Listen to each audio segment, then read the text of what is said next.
당신은 사랑받기 위해 태어난 사람. 당신의 삶 속에서 그 사랑받고 있지요. 당신은 사랑받기 위해 태어난 사람. 당신의 삶 속에서 그 사랑받고 있지요. 태초부터 시작된 하나님의 사랑은 우리의 만남을 통해 열매를 맺고, 당신이 세상을 존재함으로 인해 우리에겐 얼마나 큰 기쁨이 돼. Fabric Mart, the largest fabric store in Hawaii, offers you the best quality at the lowest prices. We are a retail and wholesale fabric mart at 5 convenient locations. The main branch in Aiea is just behind Cutter Ford, or you can also find us on Kalakaua Avenue, in Kaneohe on the windward side, on the island of Maui, or in Hilo on the Big Island. Stop by. Satisfaction guaranteed at Fabric Mart.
성생하기는 나를 성생하기는 예수의 피밖에 없네.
우리가 아직 죄인 되었을 때에 그리스도께서 우리를 위하여 죽으심으로 하나님께서 우리에 대한 자기의 사랑을 확정하셨느니라.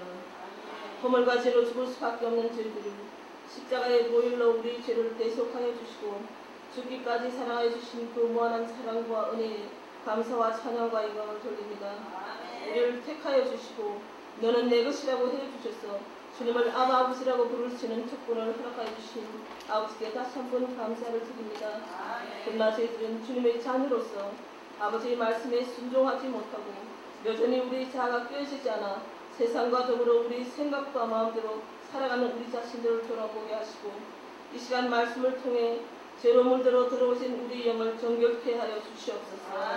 주님, 마귀는 날마다 우는 사자와 같이 산불자를 찾고 우리를 공격하고 있음을 이 세상에서 일어나고 있는 끔찍한 일들을 보면서 실감하고 있습니다. 주님, 우리가 다 마귀를 대적할 수 있도록 하나님의 전신갑주를 입고 무장하여 날마다 승리하는 삶을 허락하여 주시옵소서. 주님께서는 또한 천하인간에게 구원을 얻을 만한 다른 이름을 주신 일이 없다고 말씀하신 주님, 거짓 선지자가 처처에서 나와서 우리 영혼을 어지럽히고 있는 이때에 우리가 깨어서 우리에게 영적인 분별력을 주시어서 오직 하나님의 말씀만이 진리임을 깨닫게 하시고 이제 이 땅에 이단의 모든 세력들이 이 땅에서 사라지게 하시고 진리와 공의로 세워지는 세상이 되게 하여 주시옵소서. 주님, 다시 한번 우리가 다 주님의 사랑을 받은 자로서 하나님의 선하시고 기뻐하시고 온전하신 뜻을 잘 분별하여 살아갈 수 있도록 우리의 심령을 항상 주님의 말씀과 기도로 무장하게 하시어서 날마다 깨어있는 자들이 되어서 교회와 이웃을 위해 이 하와이를 위해 열방을 위해 기도하는 자들로 삼아 주시옵소서. 주님, 이곳에 주님의 뜻과 섭리로 로고스 재단을 허락하여 주시고 18주년을 맞이하게 하신 주님의 은혜를 진심으로 감사드립니다. 주님이 재단을 통하여 영광 받으시기를 원하시는 주님, 이제는 온 성도가 말씀의 반수교에 굳게 서서 나아갈 때에 말씀이 살아있는 교회, 말씀으로 살리는 교회의 비전대로 말씀이 우리 삶을 통해 살아 역사하실 뿐 아니라 말씀으로 우리 영혼이 새롭게 변화되는 저희들이 다 되게 하여 주시옵소서. 무엇보다 이 재단이 사랑으로 하나가 되게 하시고 이 재단을 통하여 하나님의 뜻을 이루어나가는 놀라운 영적 구원의 역사가 일어날 수 있도록 항상 함께하여 주시옵소서. 주님의 일을 위해 각 기관들을 세우셨사오니 기관들이 다 활성화되게 하시고 맡은 사명을 잘 감당하게 하여 주시옵소서. 주님, 단위에 세우신 주님 사랑하시는 남 목사님께 명령간의 강건함을 허락하시고 말씀의 능력과 지혜와 엘리야에게 주셨던 명령을 출변하게 하여 주셔서 저희들에게 생명의 꼴을 먹이시며 옳은 길로 인도하시기에 부족함이 없는 능력의 종으로 삼아 주시옵소서. 주님 사랑하시는 현 목사님 네 분에게도 항상 함께 하시고 지금까지 주님의 은혜와 사랑으로 지켜주신 것처럼 주님의 장중에 늘 붙들어 주시옵소서. 주님 또한 성가대의 찬양을 통해서 내려주시는 하나님의 놀라운 은혜와 사랑을 체험하며 온 성도들이 뜨거운 감동을 받을 수 있도록 성가대 위에 함께하여 주시옵소서. 주님, 저희 지체들이 각 가정 위에와 사업체와 생업에 함께하시고 은혜와 축복을 허락하여 주시옵소서. 주님, 우리의 연약함을 감당하신 주님께 저희 지체들의 육신의 아픔과 고통을 믿음으로 간구하며 주님께 맡겨오니 믿음을 보시고 고통과 질병에서 자유롭게 하여 주시옵소서. 주님, 또한 바다에 나가 조업을 하는 지체들의 배들 위에 함께하시고 만선의 기쁨으로 무사히 돌아올 수 있도록 은혜를 허락하여 주시옵소서. 이 시간 말씀을 증거하신 목사님과 함께하시고 그 말씀이 생명력 있는 살아있는 말씀이 되어 우리 심령 가운데 역사하셔서 새롭게 결단하며 우리 삶을 통해 나타날 수 있도록 귀한 은혜의 시간이 되게 해 주시기로 원하며 거룩하신 예수님의 이름으로 기도드립니다.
우리 정말 살맛 나는 세상 한번 살고 싶지 않아요.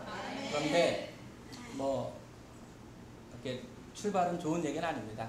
살맛 나는 세상을 살고 싶은데 현실은 밥맛이 없는 세상을 살아갈 때도 굉장히 많다는 것입니다. 특별히 어떤 디데이를 앞두고 분명히 그러니까 우리가 평소 정기 검진 하잖아요. 이제 건강 검진을 할 때는 뭐 검사 결과 기다리는 거 별로 문제가 없는데 갑자기 뭔가 이상이 있다. 그래서 의사가 스페셜 닥터 만나보고 특별 검진을 받아봐라. 뭐 조직 검사를 받아보라. 그렇게 하면은 일단 겁이 나고 검사를 받은 후에 검사 결과를 기다리면서 너무나 초조하지 않습니까? 근데 때로는 좋게 나오면 좋은데 정말로 최악의 시나리오처럼 정말 드라마처럼 검사 결과가 너무나 안 좋아서 시한부 선고를 받을 때가 있습니다. 얼마 전에 우리가 장례를 치른 영애 옥구라 그분 같은 경우는 의사가 보고 나서 울었대요. 위암이었는데 왜 이제서야 병원을 찾았다는 겁니다. 그러면서 의사가 울고 나서 이제 그분은 시한부 선고 판결을 받았고 얼마 전에 소천을 한 것입니다. 그러니 시한부 선고를 받는다는 것은 그것이 나와는 전혀 상관이 없는 얘기가 아니라 우리 주변에서 얼마든지 일어날 수 있는 이야기라는 것입니다. 그러니 정말 살맛 나는 세상을 살고 싶은데 때로는 죽을 맛 나는 그런 경험을 할 때가 너무나 많다는 것입니다. 왜냐하면 우리가 지난주 우리가 설교 제목이 하만과 같은 세상이었죠. 왜냐하면 이 세상은 하만과 같은 세상이기 때문입니다. 그래서 하만은 유대인을 아예 말살해 버리겠다는 그런 정책을 세웠고 그것을 아예 공포를 했습니다. D-Day 날짜까지 잡혔습니다. 그러니 오늘 갑자기 죽는 것도 기가 막힌 일이지만 D-Day가 잡혔으니 내가 언제 몇 월 며칠에 나는 죽을 수밖에 없다고 생각하면은요, 그 기다리는 그 기간 내내 얼마나 힘들겠습니까? 그러니 평소에 유대인들에 대해서 반감을 가지고 있었던 사람들은 그날만을 기다리겠죠. 내가 그날 유대인들 가만히 두지 않겠다. 내가 앞장서서 많이 죽여버리겠다. 이런 생각이 들지 않겠습니까? 어제 제가 뉴스를 보면서 인터넷 뉴스를 보면서 정말 황당한 뉴스를 봤는데 어떤 경우냐면 어느 웹사이트가 있나 봐요. 그 웹사이트에서 세계에서 가장 싫어하는 나라, 내가 가장 싫어하는 나라 이제 투표를 한 거예요. 그런데 세계 사람들이 가장 싫어하는 나라가 하필이면 우리 한국이 된 것입니다. 그런데 왜 한국이 싫은가 여러 가지 이유가 나왔는데 그 이유 중에 하나가 너무 한국 사람들은 애국적이라 싫다는 거예요. 그러니까 완전히 뭐 죽기 살기로 뭐 다른 나라랑 축구하고 일본이랑 축구하면 죽기 살기로 덤비지 않습니까? 그러니까 너무나 애국심으로 똘똘 뭉친 그 모습이 보기가 싫다는 것입니다. 사실 하만이 그리고 이 세상이 지금 유대인이 싫어하고 지금 이 세상이 우리 크리스찬을 싫어하는 것도요. 우리가 너무나 신앙적이기 때문에 우리는 다른 거 인정하지 않잖아요. 우리가 분명히 얘기하는 것은 예수 외에는 구원이 없는 줄 믿습니다. 우리는 이것을 갖고 있기 때문에 너무나 배타적이에요.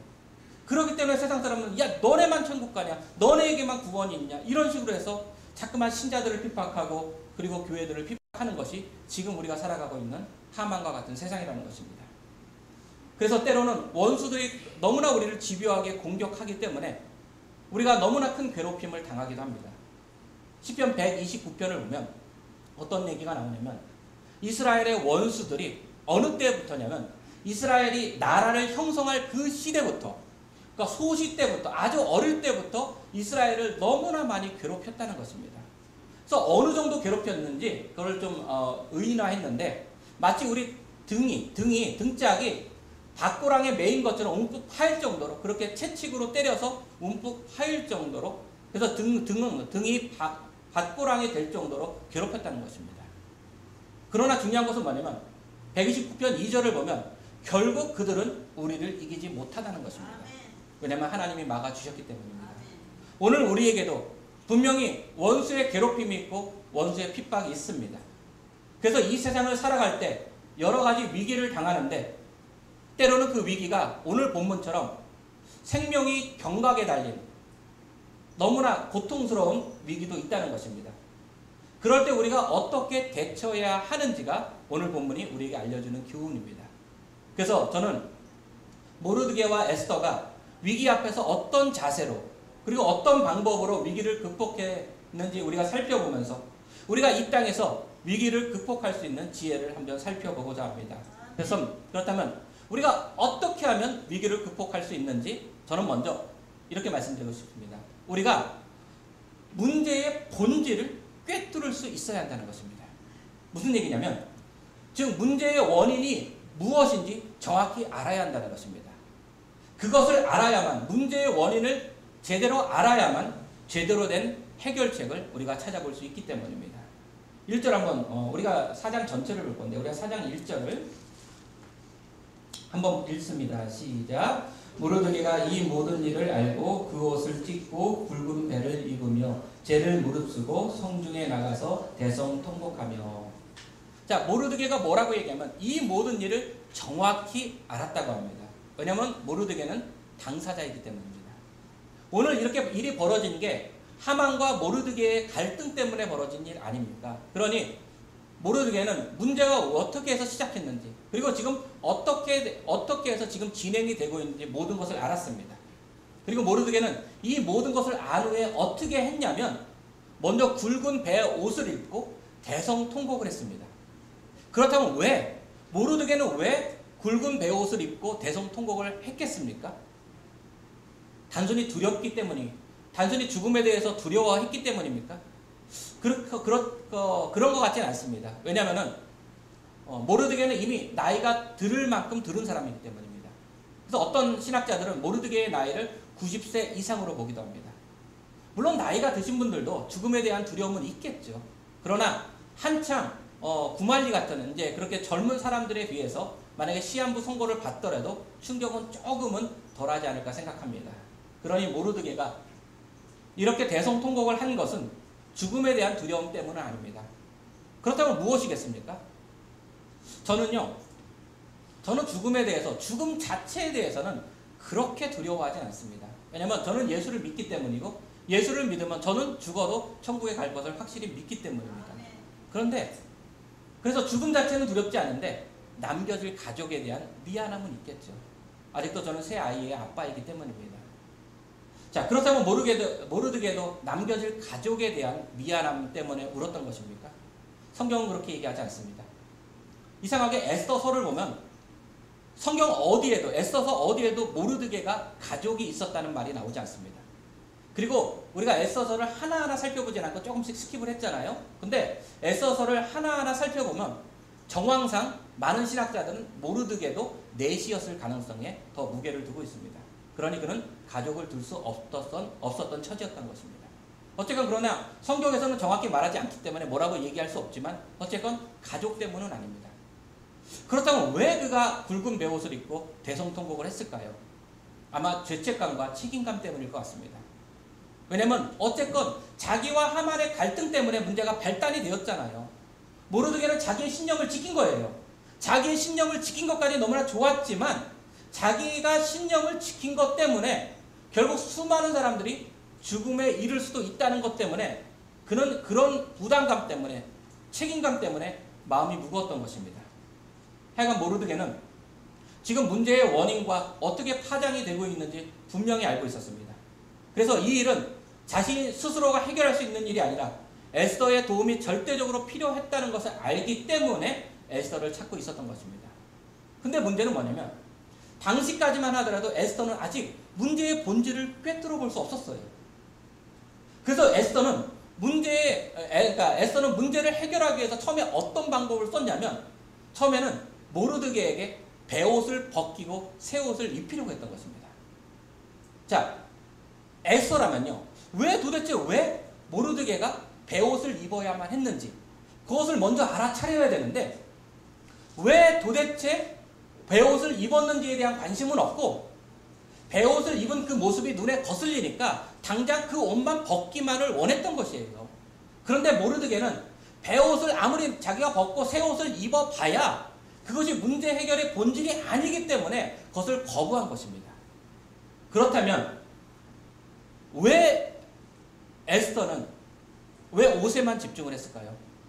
그녀는 아직도 문제의 본질을 몰랐기 때문입니다. 여러분 한번 이것을 생각해 보세요. 모르드게를 비롯한 모든 유다인들은 지금 베옷을 입고 있습니다. 왜냐하면 자기의 시한부 선고가 떨어졌기 때문에 이제 자기의 죽을 날짜를 알기 때문에 너무나 겁을 먹은 상태에서 베옷을 입고 울고 있는 것입니다. 그러나 왕궁에 있었던 에스더는 그런 바깥 세상에 대해서 전혀 알지 못하고 베옷을 입은 것이 아니라 왕비로서 가장 화려한 옷을 입고만 있었기 때문에 그래서 베옷을 입은 사람들의 처지를 이해하지 못했던 것입니다. 우리가 그럴 때가 있잖아요. 내 배가 배부르면요 다른 사람의 배고픔에 대해서 잘 이해를 못합니다. 마찬가지로 에스더도 너무나 화려함 속에서 묻혀 살다 보니까 자기 민족의 현실을 제대로 깨닫지 못했던 것입니다. 이제 지금 우리 선거철이잖아요. 선거철이면 국회의원이나 이제 대통령 선거 때 선거철만 되면 선거가 나가는 후보들이 제일 많이 찾는 가장 기본적으로 찾는 장소가 어딘지 아십니까? 재래시장이에요. 재래시장은 누구나 한 번씩 들립니다. 그럼 재래시장에서 가장 그들이 많이 먹는 음식은 뭐예요? 국밥이잖아요. 국밥을 먹고 또 잔치국수를 먹고 좀 앞서가는 사람은 떡볶이를 먹습니다. 하여간 그걸 왜 먹냐면 자기들도 서민의 애환을 안다는 거예요. 나도 서민들과 똑같은 음식을 먹고 있다는 것입니다. 그런데 저는 그런 생각을 합니다. 그런 사람들의 모습이 보여질 때마다 과연 저 사람이 저 국밥을 진짜 좋아할까? 과연 저 사람이 정말 서민의 애환을 잘 알고 있을까? 글쎄요. 에스더는 아직까지 문제의 본질에 접근하지 못하고 있습니다. 문제의 원인을 알지 못했기 때문에 문제의 해결책도 제대로 제시하지 못한 것입니다. 그러니 우리도요. 어떤 우리가 위기를 당할 때는요. 제일 먼저 해야 될 게 도대체 왜 이 문제의 본질은 무엇인가? 이 문제의 원인이 무엇인가? 그것을 먼저 깨달아야 한다는 것입니다. 여러분 지금요. 그러니까 아픈 건 똑같아져도 내가 지금 내 몸이 어떤 상태라는 것을 제대로 알고 그러니까 버티는 것과 몸이 어떤 상태인지 제대로 알지 못하고 살아가는 것은 너무나 큰 차이가 있습니다. 그러니 우리도 뭔가 몸이 이상하면요. 병원에 가서 정기검진을 받지 않습니까? 검사를 받지 않습니까? 마찬가지로 우리 앞에 어떤 위기가 닥쳤을 때 중요한 것은 이 위기의 본질이 무엇인가 제대로 파악할 수 있는 영적인 통찰력이 우리에게 필요하다는 것입니다. 꼭 그것만 아니더라도요. 우리가 살아갈 때 보면요. 때로는 집에 들어가는데 공기가 이상해요. 집안 공기가 이상합니다. 뭔가 문제가 있습니다. 안에는 뭔가 좀 뽀르퉁하고 뭔가 삐진 것 같습니다. 그럴 때 문제의 본질을 찾아야 돼요. 왜 아내가 지금 화를 내고 있고 뭔가 삐졌는지 알면 되는데 알지도 못하고 평소에 하던 것처럼 야 밥 차려! 라고 하면 어떻게 됩니까? 차리긴 차리는데 던지죠. 그러니까 어떻게 됩니까? 때로는 저 사람이 왜 저럴까? 하고 문제의 원인을 찾다 보면요. 오늘 옷은 해결책이 아니었잖아요. 모르드게에게는. 때로는 그것이 아내에게는 해결책이 될 수도 있다는 것입니다. 그러니 내가 그 케이스마다 다른 문제의 원인을 도대체 왜 이런 일이 벌어졌을까 잘 분석을 할 수 있는 것이 가장 우선시 되어야 한다는 것입니다.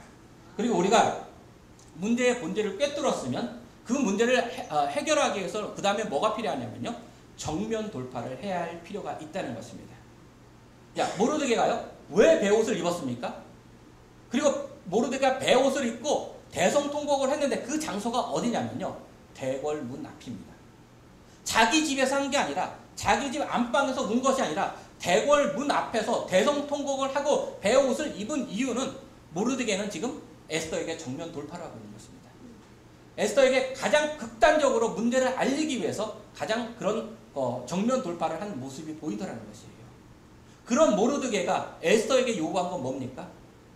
에스더에게 요구한 것 역시 정면 돌파였습니다. 야 에스더, 너 당장 왕과 독대하라. 당장 왕에게 찾아가서 왕과 단판을 한번 지어라. 이겁니다. 겉으로는 부탁의 형식이었어요. 야 좀 가줘라 라고 부탁의 형식이었지만 실제로 드러나는 것은요. 거의 협박에 가까웠습니다. 왜냐하면 다른 옵션이 없기 때문입니다. 자, 그러니 얼마나 부담이 되겠습니까? 그런데 우리가 삶을 살아갈 때 때로는 우리가 문제를 해결하지 못하고 직접 나서고 문제를 정면 돌파하지 않고 주변을 빙빙빙빙 돌아갈 때가 있습니다. 근데 문제의 주변을 빙빙 돌아가서는요. 제대로 해결이 안 된다는 것이에요. 때로는 우리가 좀 과감하게 내가 잃을 것을 생각하지 말고 내가 잃을 때 잃더라도 내가 한번 내가 좀 나아가 보겠다. 한번 정면 돌파해 보겠다라는 그런 용기가 필요하다는 것입니다. 그러기 위해서 필요한 것이 뭐냐면 정확한 데이터예요. 그리고 물적 증거입니다. 자, 내가 어떤 사람을 설득하려고 할 때 그냥 적당히 얼버무리면서 설득하는 것과 정확한 데이터를 들고 그리고 정확한 어떤 물증을 들고 증거를 들고 그 사람에게 설득하는 것은 전혀 차원이 달라요. 요즘 다시 한번 선거철이기 때문에 지금 각 당이 상대방 후보들 벌써 비방하잖아요. 그래서 누구는 뭐가 어떻게 했다더라 막 그런 썰을 그러니까 자꾸만 얘기해요. 근데 그 중에는 정말 객관적으로 드러난 것도 있지만 그러니까 물증은 없고 심증에만 있는 것은 있어요. 그래서 저 사람이 뭐 했다더라. 근데 분명한 것은요. 내가 분명한 증거를 가지고 내가 분명한 데이터를 가지고 나가서 설득하고 뭔가 그러니까 딱 앞에서 정면 돌파하는 것과 그냥 심증으로 그럴 것 같아. 저 사람 그런 것 같아 라고 말하는 것은 천지 차이라는 것입니다. 그래서 모르드게도 분명한 그러니까 증거와 데이터를 가지고 왔는데 어느 정도 데이터였냐면요. 7절 한번 보십시오. 7절 읽습니다. 시작. 모르드게가 자기의 당한 모든 일과 하만이 유다인을 멸하려고 왕의 부고에 바치기로 한 은의 정확한 수요를 하닥에게 말하고 뭐라고 얘기합니까? 모르드게는요. 어느 정도 정보력이 있었냐면 심지어 하만이 왕에게 몰래 뇌물을 바치려 한 정확한 액수까지 정확한 데이터까지 가지고 있었다는 것이에요. 그러니 뭐 어떤 사람이 정확한 데이터 얼마까지 당신 주지 않았냐 그러면 상대방이 꼼짝 못하지 않겠습니까? 그리고 8절을 보면요. 그는 유대인들을 죽이기 위해서 내린 조서의 초본을 갖고 있었어요. 복사본도 아니에요. 초본 원본을 가지고 야 이게 왕이 내린 조서다. 우리를 다 죽이려고 하지 않았냐. 봐라. 모르드게는 정말 확실한 데이터와 확실한 결정적인 증거를 가지고 에스더에게 정면 돌파를 하니까 에스더는요. 이제는 그 사실에 대해서 분명히 깨달을 수 있고 그 사실에 대해서 아니라고 거부할 수 없게 됐다는 것입니다. 저는 그래서 이렇게 말씀드리고 싶어요. 여러분 잘 들으세요. 내가 본 일이거나 내가 직접 봤더라도 정확히 보지 않은 일은 우리는 사실 함부로 얘기해서는 안 됩니다. 특별히 다른 사람에 관해서 일을 말할 때는요. 정말로 확증할 만한 데이터가 없거나 증거가 없을 때는요. 조심하자는 것이에요. 왜냐면요. 심증이 가더라도 저 사람 뭐 한 것 같은데 가더라도 물증이 없으면요. 좀 그건 가만히 있어야 되는데 때로 우리가 가정 안에서 싸움이 일어나잖아요. 가정 안에서 싸움이 일어나고 때로는 교회 안에서 분쟁이 일어날 때 문제는 뭐냐면 정확한 데이터를 가지고 정확한 물적 증거를 가지고 싸우는 것이 아니라 확실하지도 않은 일 가지고 저 사람 저렇게 한 것 같아. 확실하지도 않은 일인데 너무 확실하게 분명하게 말하기 때문에 서로 갈등이 생기고 서로 싸움을 하지 않습니까? 그러니 내가 직접 눈으로 봤다 하더라도 그게 시각에 따라 다를 수 있기 때문에 정말 확실하지 않고서야 정말 뭐 내가 사진을 찍든 뭐 하든 정확한 데이터가 없지 않고서야 우리 가만히 있고 남의 일에 참견하지 않을수록 은혜가 됩니다. 자, 저도요 다른 사상이나 어떤 사상, 그러니까 다른 사람에 대해서 평가할 때 그리고 어떤 사상에 대해 평가할 때 심증으로는 절대로 안 합니다. 제가 가끔 어떤 게 위험한 이단 사상이라고 얘기하잖아요. 심증만으로는 안 합니다. 어느 교회 나쁘다 제가 함부로 얘기하지 않습니다.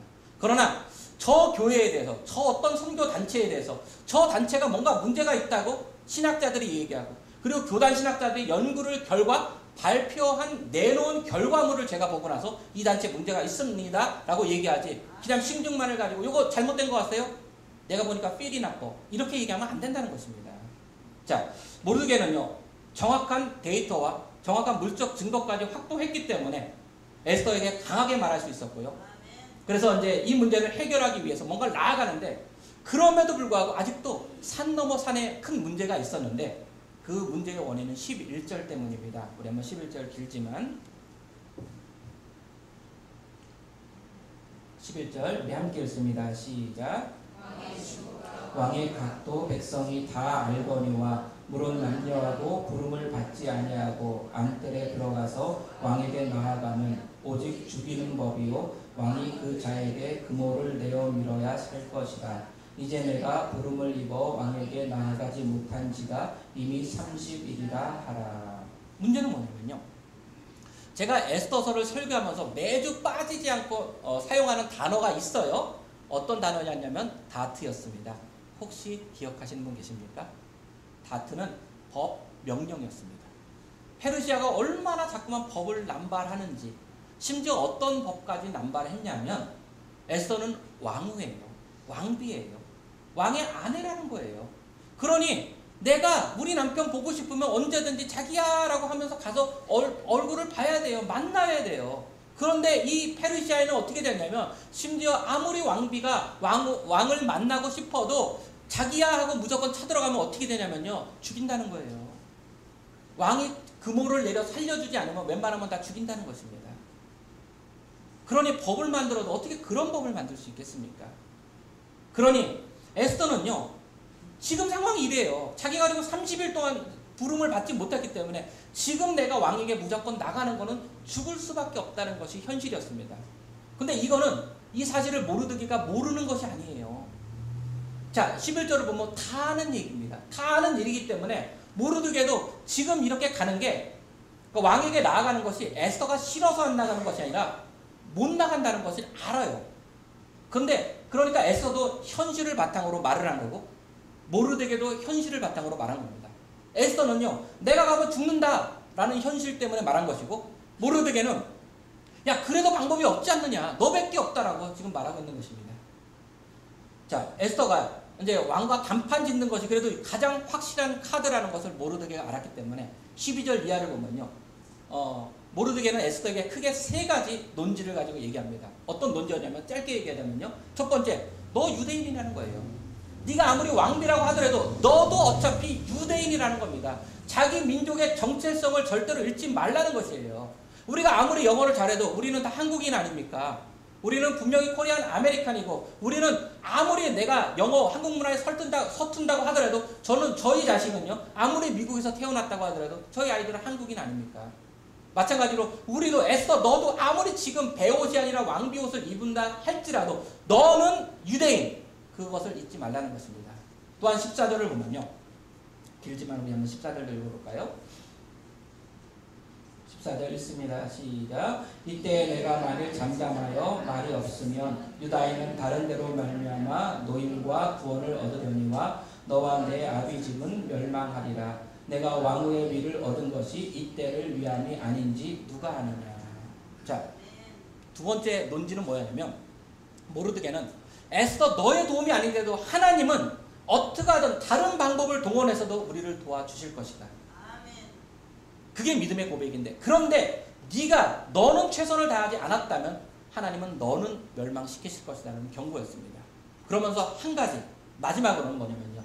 그러니 네가 왜 그 자리에 그러니까 그 위치에 왕후가 되었는지 너는 한번 책임의식을 가져야 한다는 것이에요.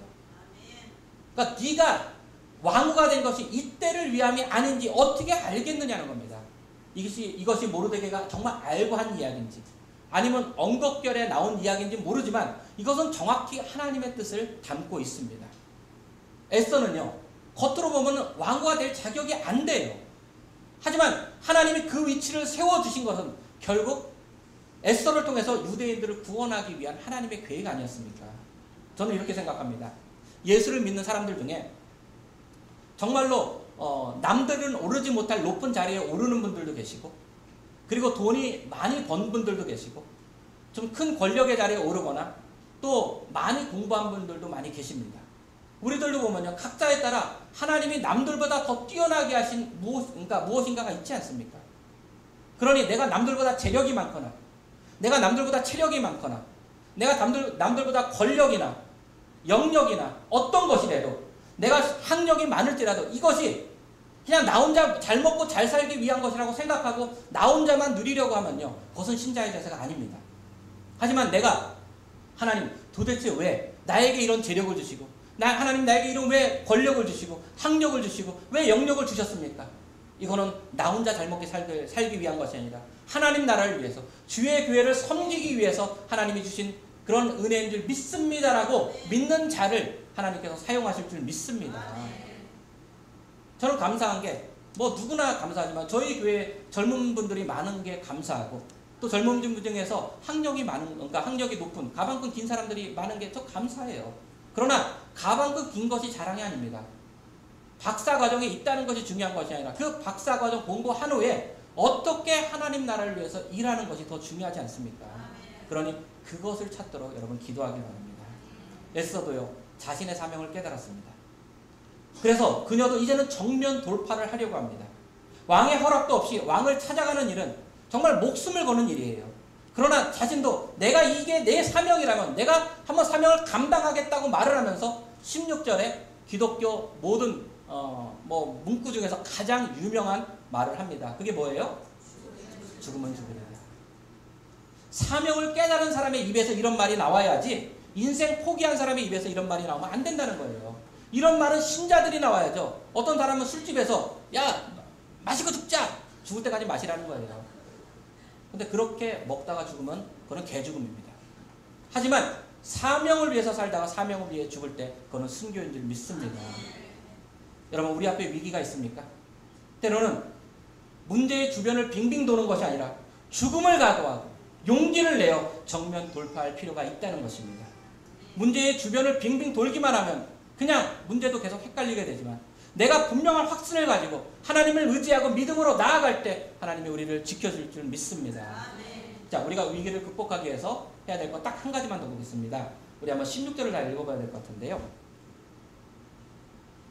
16절 우리 함께 읽습니다. 시작. 당신은 가서 수산에 있는 유다인을 다 모으고 나를 위하여 금식하되 밤낮 3일을 먹지도 말고 마시지도 마소서. 나도 나의 시녀로 더불어 이렇게 금식한 후에 규례를 어기고 왕에게 나아가리니 죽으면 죽으리라. 자, 여기서 보면은 에스더가 문제를 해결하기 위해서 썼던 방법이 나오죠. 자, 저는 이거예요. 유대인들에게 당신들 3일, 나를 위해서 3일 금식해 주세요 라고까지 오케이, 괜찮아요. 근데 문제는 에스더 자신도 3일 금식하겠다는 거예요. 자, 이게 우리 믿는 자의 신자로서는 이해할 만하지만 사실 믿지 않는 아는 자의 시각으로 봐서는 안 돼요. 왜 안 되냐면 우리가 다음에 5장을 통해서 알아보겠지만 뭐냐면 에스더가 왕에게 단판 짓기 위해서는 제일 먼저 전제를 깔고 놔야 되는 게 뭔지 아세요? 왕을 만나서 죽지 않아야 돼요. 왜냐면 지금 이대로 왕에게 가면 죽잖아요. 그러니까 왕에게 단판을 지으려면 단판 짓기 전에 일단 목숨부터 건져야 돼요. 그러려면 왕에게 가장 예쁜 모습으로 나아가야 한다는 것입니다. 자, 우리가 에스더서 2장 보면서 에스더가 어떻게 왕이 된지 왕후가 된지 알잖아요. 에스더는 아무런 배경이 없었습니다. 우리로 얘기하면요, 지금 미국에 사는 한국인처럼 소수민족 사람이었고 게다가 고아였습니다. 형제도 없었습니다. 그러니까 집안 배경으로는 아무것도 없었고 에스더가 왕후가 된 거 딱 한 가지 조건은요, 예뻤기 때문이에요. 사람들이 볼 때 예뻤기 때문에, 왕의 눈에 볼 때 예뻤기 때문에 왕후가 될 수 있었던 것입니다. 그러니 에스더는 다른 뒷배경도 없이 오로지 예쁜 거 하나가 에스더의 치명적인 매력인데 그 매력을 가지고 나아가지 않고 3일 금식한다고 생각해 보십시오. 눈이 휑하죠. 여러분, 제가 3일 금식하는 후에 모습 알잖아요. 설교가 안 나와요. 눈이 휑하고요. 진짜 설교도 평소 한 30분 하면 그 다음에 한 15분만 하고 싶어요. 그만큼 제대로 되지 않는데 그 모습 가지고 눈이 휑한 상태로 왕에게 가서 여보 이렇게 얘기하면 어떻게 되겠습니까? 죽이고 싶겠죠, 왕이. 자, 생각해 보십시오. 왜 이런 얘기냐면 2절을 보면 대궐에 들어갈 때는 굵은 배도 못 입고 갔습니다. 왕은 항상 해피한 걸 좋아했던 사람이라 굵은 배를 입고 들어와서 왕의 마음을 우울하게 만드는 그걸 아예 애초부터 금했던 것이에요. 그러니까 왕은 항상 해피하기를 원했던 사람인데 에스더가 해피한 것이 아니라 3일 동안 금식하고 눈이 휑한 상태에서 힘든 모습으로 찾아와서 여보 그럴 때 살아날 수 있는 확률보다는 어떻게 보면 죽을 수 있는 확률이 더 높을 수도 있다는 것입니다. 그럼에도 불구하고 결국에는 어떻게 됩니까? 그것이 통하지 않습니까? 이것이 중요합니다. 세상적인 시각으로 절대 안 돼요. 그건 어리석은 일이에요. 절대로 해서는 안 될 짓을 에스더가 했지만 하나님 안에서는 가장 확실한 방법인 줄 믿습니다. 왜냐면요, 아무리 눈앞에 보이는 현실의 문제라도요, 우리가 영적으로 무장하고 영적으로 접근할 때 하나님이 해결해 주신다는 것이에요. 여러분, 역대하 20장 보십시오. 역대하 20장을 보면요, 이제 그 모압과 암몬이 몇 마온 사람들과 합세를 하여 대군대를 이끌고 이스라엘을, 유다를 쳐들어왔습니다. 그러니 깜짝 놀랐겠죠. 그런데 여호사밧 왕과 그 사람은 그 수많은 적들이 쳐들어올 때 현실적으로 눈에 보이는 위기 앞에서 그들은 어떻게 했냐면 그들은 금식을 했습니다. 그리고 기도를 했습니다. 그리고 선지자를 통해서 말씀하신 하나님의 음성을 들었습니다. 그리고 새로운 전략을 짰는데 어떤 전략이었냐면 그러니까 싸우는 전쟁터 군대 맨 앞에 앞줄에 찬양대를 세운 겁니다.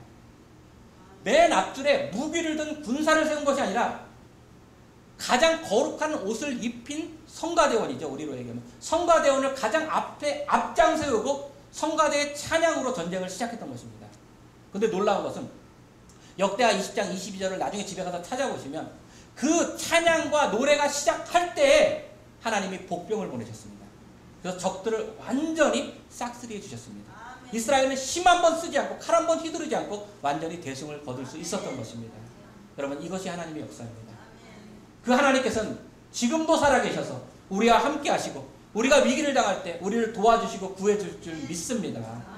그러니 아무리 눈앞에 보이는 현실적인 위기라고 하더라도 하나님을 의지하고 내가 신앙을 최우선으로 앞세우며 그 위기를 극복할 수 있길 바랍니다. 기왕이면 이런 위기 자체가 아예 없으면 좋겠죠. 그러나 지난주에도 말씀드린 것처럼 이 세상은 그렇게 만만하지 않습니다. 이 세상은 하만과 같은 세상이기 때문에 어떻게 하든 우리를 넘어뜨리고 어떻게 하든 우리를 주기 위해서 안다라는 세상입니다. 그러나 중요한 것은 하나님은 여전히 우리와 함께 하신다는 거예요. 그래서 우리가 위기를 당했을 때 오늘 우리가 배운 것처럼 문제의 본질을 잘 꿰뚫고 그리고 믿음을 가지고 정면 돌파하며 무엇보다 가장 영적인 방법으로 현실적인 위기를 극복하고 날마다 저와 여러분 되기를 주님의 이름으로 축원합니다. 항상 저희 부모님한테 내가 이런 교회는 제가 여기 첫날 와가지고요 이 교회를 다녀야 되겠다 이제 좀 생각을 한 게 다른 거는 몰라도 왔는데 이제 예배를 끝나고 목사님 원로 목사님께 올라가시는데 도와드리는 모습이 이 목사님은 어른을 잘 공경하는 것 같다고 꽤 보고 있어요. 그래서 왜냐면 다른 데는 이제 목사님들이 가서 오시지만 좀 어른들을 잘 말씀하실 때도 이렇게 좀 말씀하시고 그러셔서 그런 모습들이 평소에 좀 안 좋았었는데 여기 와서 목사님이 이렇게 형 목사님 도와주시고 이런 모습이 그게 첫날 너무 좋았어요. 그다음에 이거는 슬픈 얘기가 아니더라고요. 슬픈 얘기가 아니고 계속 눈물이 나왔어요. 그 다음에 이제 제가 엄마 아빠한테 그런 모습이 좋아서 여기 교회를 다녀도 될 것 같다 그런 생각 들었고요. 다른 거는 또 엄마 아빠한테 제가 교회에 대해서 말씀을 드리면서 했던 게 누가 알아주기를 바래서가 아니고 권사님들이 헌신하는 모습이 너무나도 그래서 제가 맨 처음에 와서 아직 사람들도 모르는데도 권사님들이 너무 헌신하시는 모습이 내가 조금이라도 사실은 하나님을 위해서 일해야 된다 이런 마음이 들어야 되는데 좀 내가 있는 동안 권사님들을 좀 더 힘들게 해야 되겠다 그런 마음이 들었어요. 항상 다른 교회에서 보지 못했던 너무 훌륭하시는 모습들이 너무 좋은 것 같아요. 그 모습을 잊지 않으시고 항상 정말 하나님보다는 하나님을 믿는 사람들은 정말 이런 모습이겠구나 이런 생각을 항상 들게 해주신 우리 권사님들께 너무 감사합니다.